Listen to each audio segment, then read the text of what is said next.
रुद्र सिंह आने वाला ही है वो। हाँ, वो रास्ते में आ रहा, मैंने उससे छुप करके यानी चुरा करके मैंने आगे घोड़ी को बढ़ा करके आया हूँ। क्यों नहीं महर्षि। हाँ तो ठीक है, अगर वो अग्निबाण से अगर वो कहीं बेबस हो गया तो 101 फट्टा हरोथ बांस की बना लेना। अच्छा अब फटी क्या मर है राजा मारी हासार के अवश्य मारूंगा वो कुत्ता को।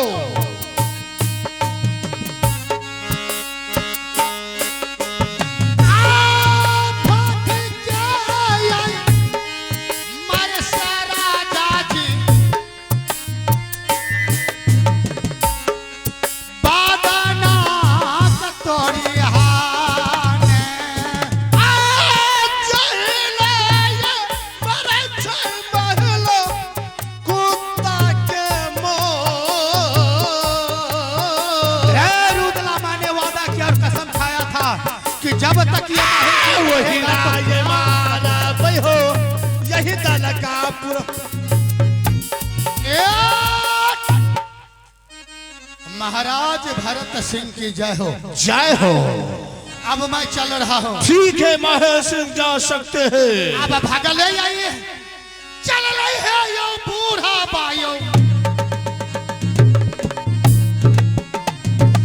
आयो या पानो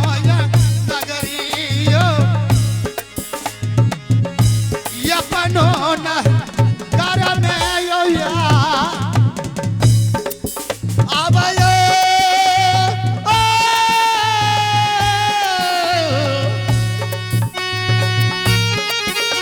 यसा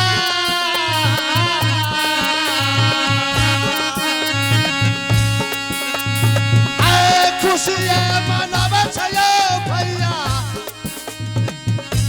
आजो दलका पूरा में यो हल्का पूरे मेले भैया या आबयो आबयो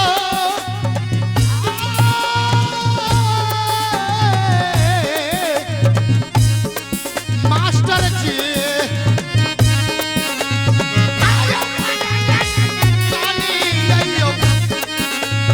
आयो किलावरी यलनायो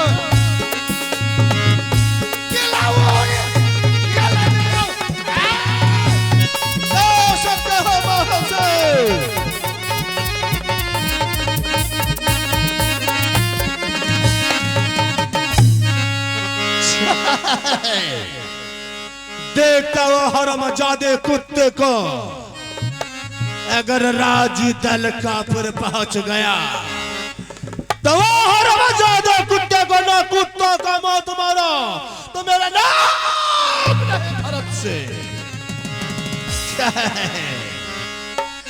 आई सभा री मारा भाई है ये उठा कहता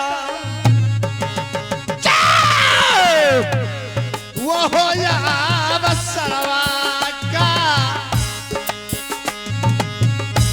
वो हो या बतू समर का भैया या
हरमजादा कुत्ता, वाह!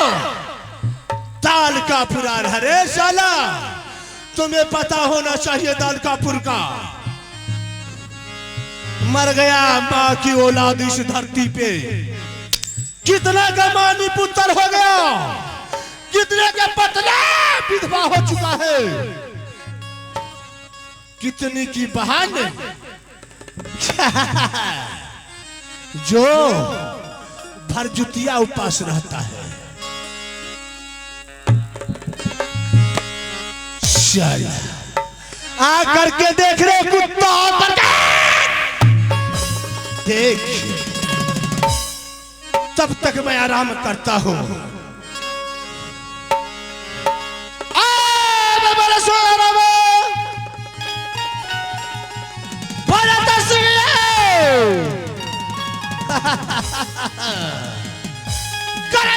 भैया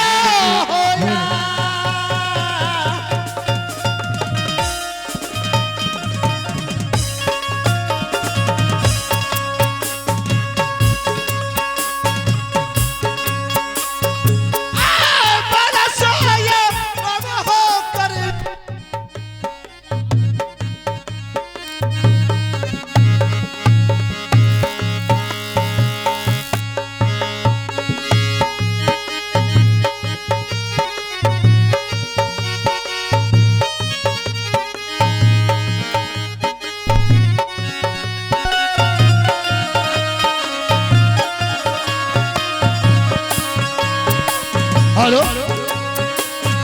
हेलो, साउंड वाले होश में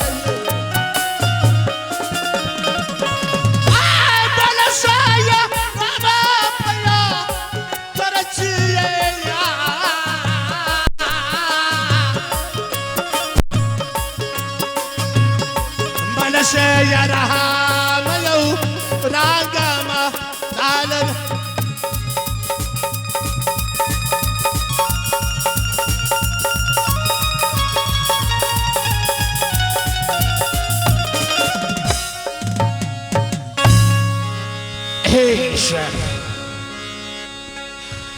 हे माँ काली, दया करना माँ। आहो बाबू, साथ में दाना घोड़ा को डालू तो याद हो रतिया में भैया कैसा छई पड़ानी।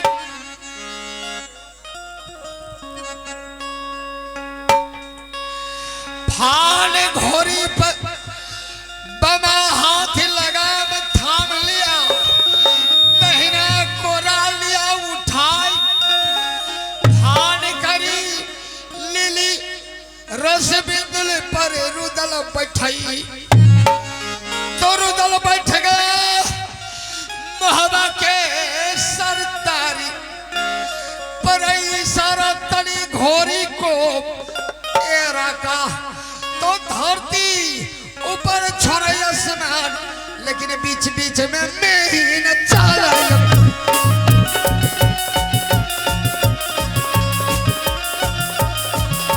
घोड़िया चलाई बरोबर जाए चला बहादुर महाराज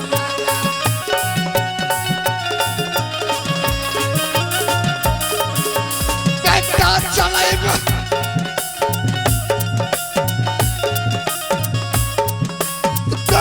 चले महाबाल पकड़ा रास्ता तल का पुरका